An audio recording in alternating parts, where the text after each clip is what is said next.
Now, this morning I want to close with the last kind of curse. Curses that are the product of satanic influence. Notice, up to this time, they haven't been. And I want to look at two kinds of curses that we may have to face. The first is what I call emotional reviling, where people get mad at us and start to curse us. That probably happens quite frequently in the United States, but it's very, very common in the Middle East. I could give you the standard Arabic curses, because living in an Arab village, I got to know them. They usually center on cursing the person's father. And you'll hear any little Arab child repeating them. The Arabs are a people who curse. As a matter of fact, I remember just about the time the State of Israel was coming into being, Lydia was walking through the streets of Jerusalem, and at that time, many Arab and many Jewish people spoke Arabic rather than Hebrew. But in order to be patriotic, they had now decided they were going to give up talking Arabic and speak Hebrew. So Lydia was walking on the street and she heard two Jewish men arguing and cursing one another in Arabic. So she said to them in Arabic, she said, "I thought you were supposed not to speak Arabic anyhow." And one of them answered her, "It's good enough to curse in anyhow." Well, I don't want to be misunderstood, but Arabic is a language given to curse. A lot of things that one says, one just picks up are curses if one doesn't know them. Now, dealing with what I call emotional curses, which are probably demonic, in other words, there's a demon behind that, I believe it's important we understand how to protect ourselves. And I think the protection consists in immediately adopting the right attitude. Let me look at three passages of Scripture. Romans 12 and verse 14. "Bless those who persecute you, bless and curse not." I believe that basically we have to overcome the negative by the positive. I think that's summed up in the last verse of that chapter. "Do not be overcome by evil, but overcome evil with good." Really, in such a situation, you're either going to give way to evil or you're going to overcome it with good. There's no third option. So when somebody curses you, reviles you, you may not do it out loud, but bless them. Take a positive attitude. Keep your own spirit clear. 1 Corinthians 4:12.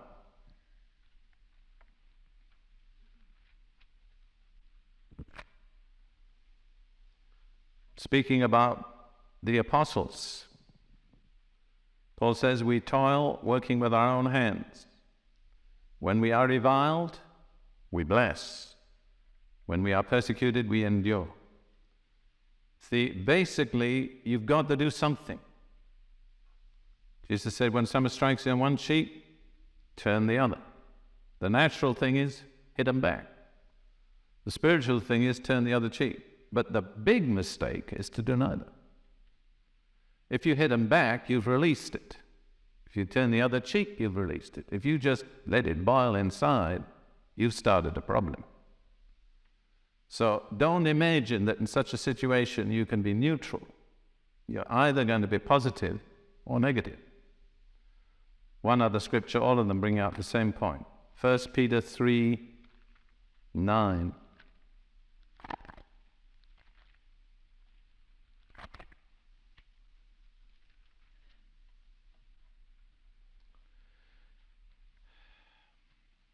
And we could go into the background, but it's not necessary really. "Not returning evil for evil or insult for insult, but giving a blessing instead. For you were called for the very purpose that you might inherit a blessing." Okay, so when we are cursed, what do? Bless, that's right. It may not change the attitude of the person who's cursing, but it will ensure our own spiritual purity. Now, the other kind of curse that's satanic in origin comes from what I call the professional. and its plan. That is the servant of Satan.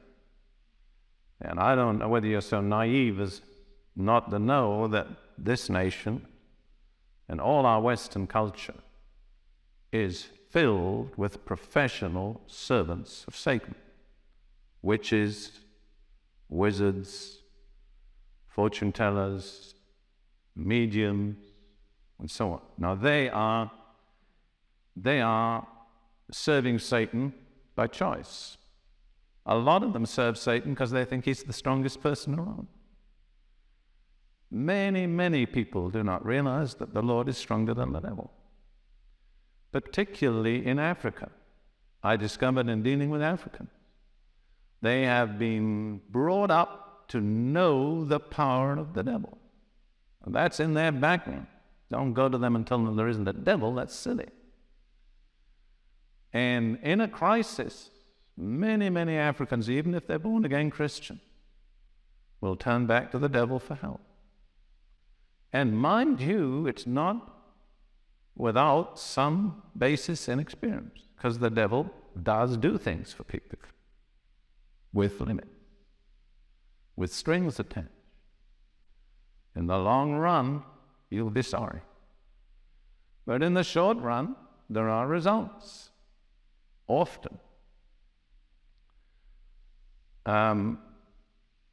There are far more professional practitioners of Satan in Germany today than there are Christian ministers. And Germany is, obviously a very highly cultivated, progressive society by materialistic standards. In fact, much of Europe is absolutely riddled with professional servants of Satan. I was hearing about one of the most successful hamburger chains, which I will not name. In a certain area in North Carolina, there is a center for training witches. And, it's not secret, it's there. I don't want to name names. The witches in training went to this particular hamburger outlet and wanted their hamburgers black on one side and raw on the other. And the people cooking them refused to do them that way. So the witches put a curse on the hamburger store. It's out of business. It folded up.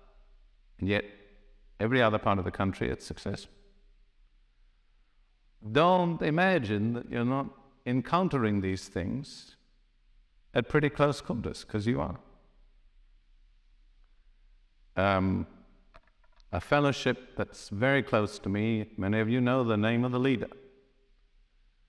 was deliberately infiltrated by the local witches' coven.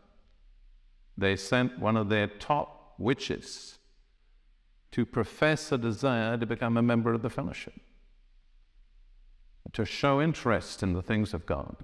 And she was instructed to put curses on the people in the fellowship, particularly the leaders and their families, and in particularly in the realm of their health.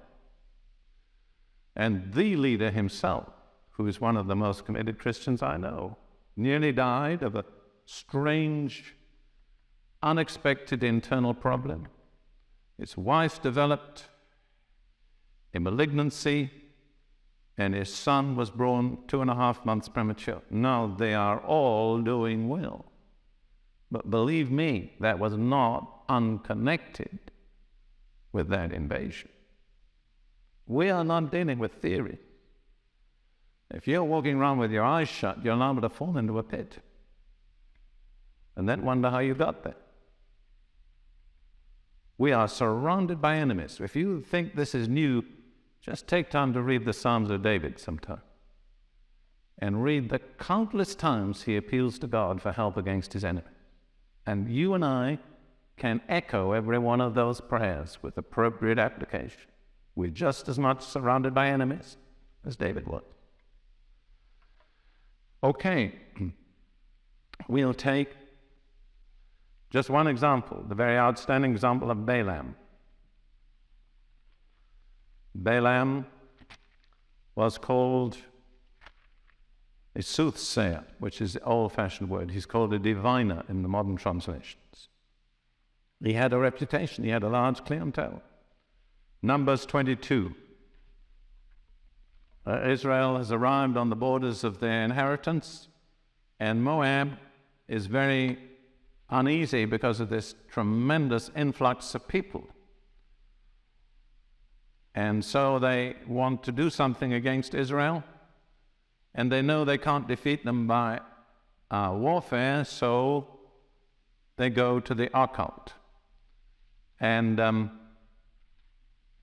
to me, I think it's very significant. This is the final obstacle that Israel had to overcome before entering the Promised Land. And I think it's no accident the final obstacle was the occult. I think it's probably true with us today. Numbers 22, verse 4 through 6. Moab said to the elders of Midian, "Now this horde will lick up all that is around us." This horde is Israel, "as the ox licks up the grass of the field." And Balak the son of Zippor was king of Moab at that time. So he sent messengers to Balaam the son of Beor at Pethor, which is near the river, that's the Euphrates, in the land of the sons of his people, to call him, to invite him, saying, "Behold, the people came out of Egypt. Behold, they covered the surface of the land, and they are living opposite me. Now therefore, please come, curse this people for me, since they are too mighty for me.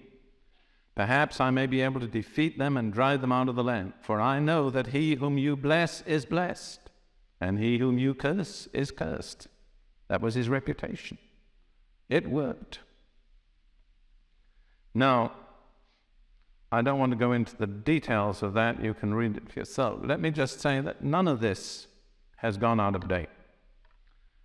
One of my African students is a committed Christian. In fact, he's the one that's referred to in my book, Shaping History. Wilson Mamboleo told me this story himself. In his village, way back in the hills, what's called the Kisii Hills, two families in the village quarreled. And so they did what was natural. One of them went to the local witch doctor and said, "Put a hex on that other family." And they gave him a goat or whatever it was they had to pay. And the witch doctor, he must have been a very acute psychologist.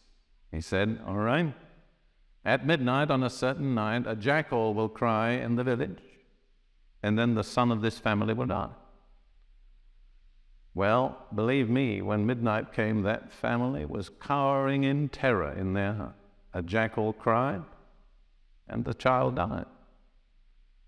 Probably of pure fright. But I mean, that's the way it works. Pay me, I'll curse your enemy. That's it. This goes back to here, 3,500 years ago. It's something that's gone on through human history, and it's more active today, perhaps, than at any previous time in human history, like all the spiritual forces, good and evil. Now, I want to close this morning by speaking about forms that curses take. And the great standard example is found in Deuteronomy chapter 28.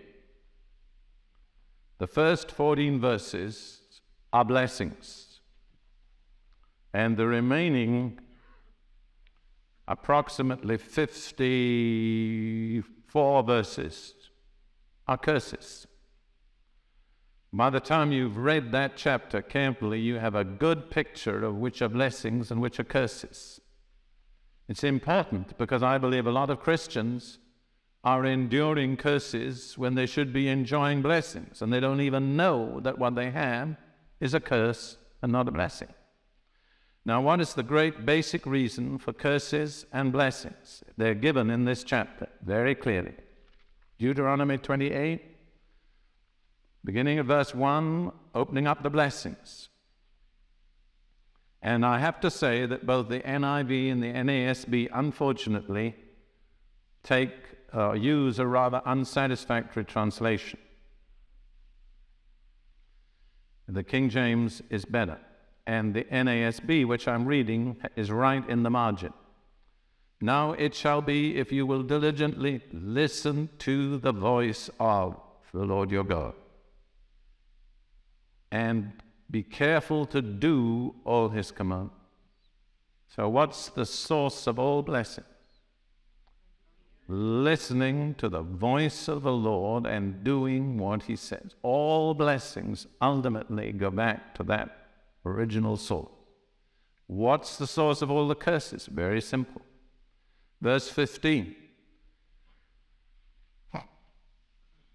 But it shall come about if you will not listen to the voice of the Lord your God. Okay? Cursed, cursed, cursed, cursed.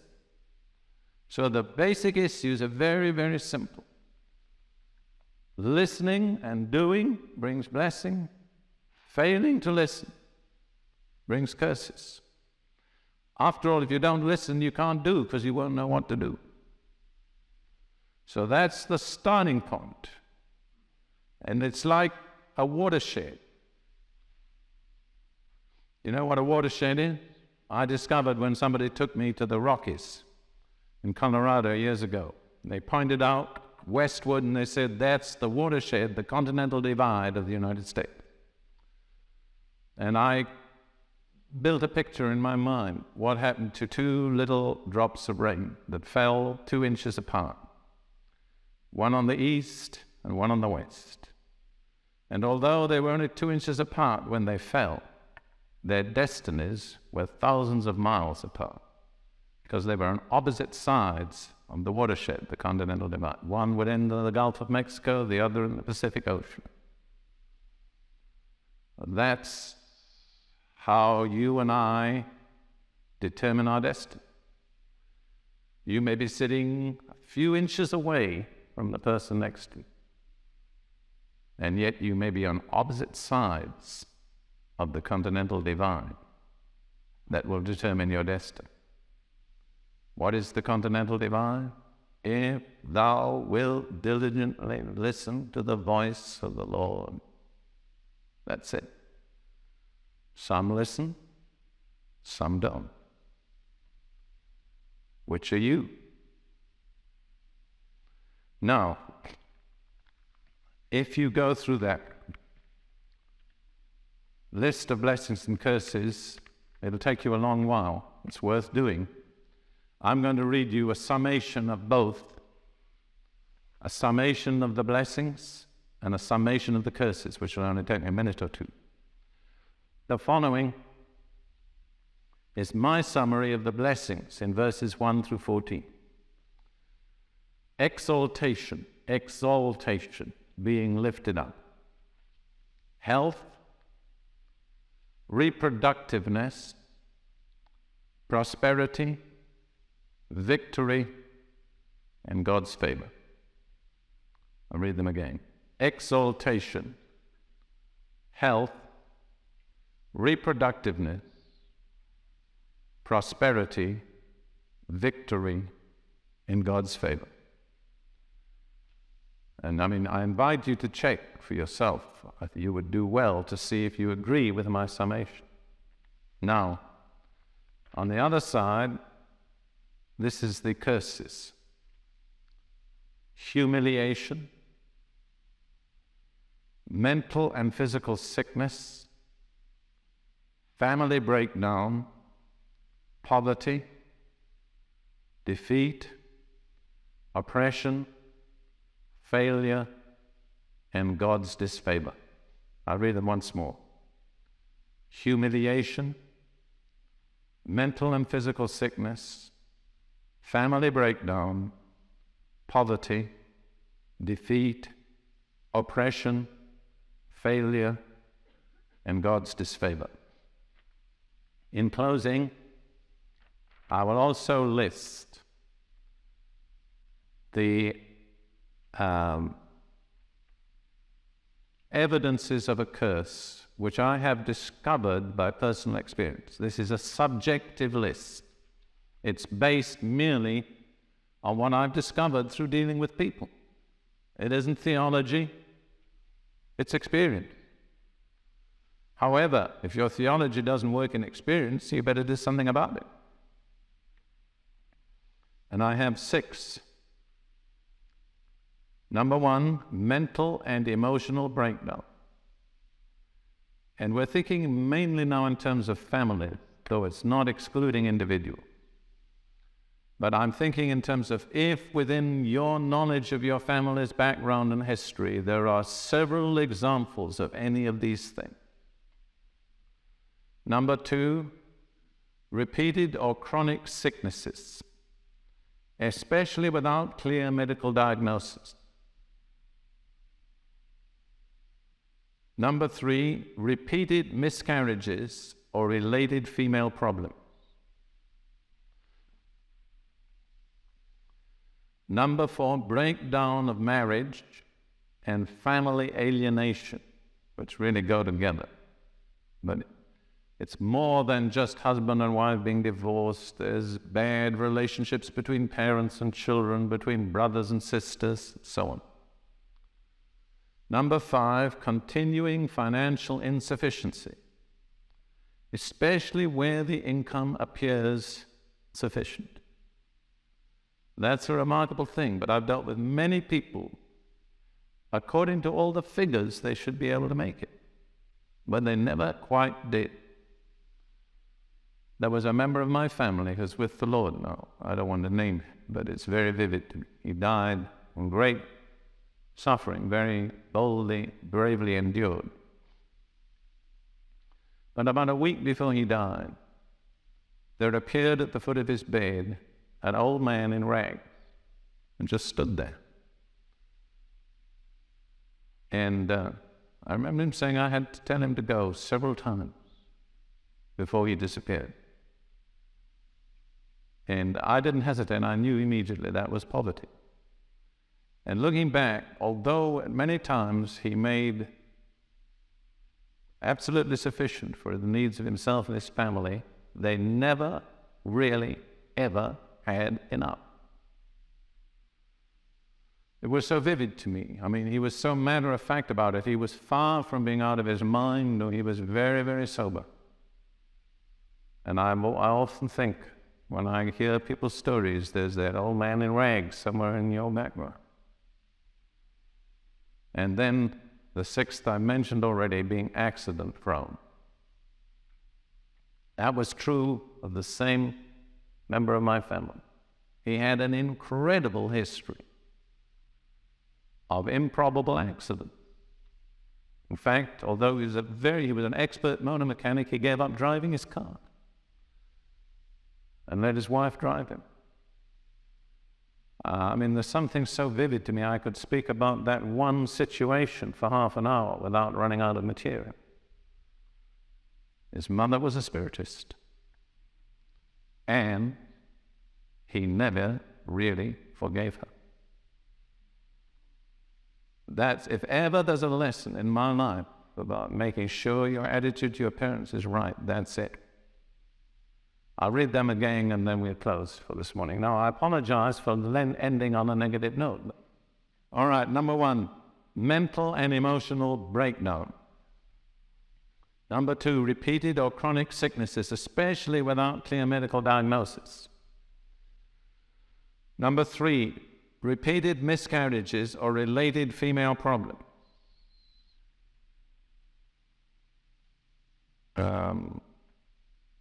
Like women that have real problems at the times of their periods. Number 4, breakdown of marriage, family alienation.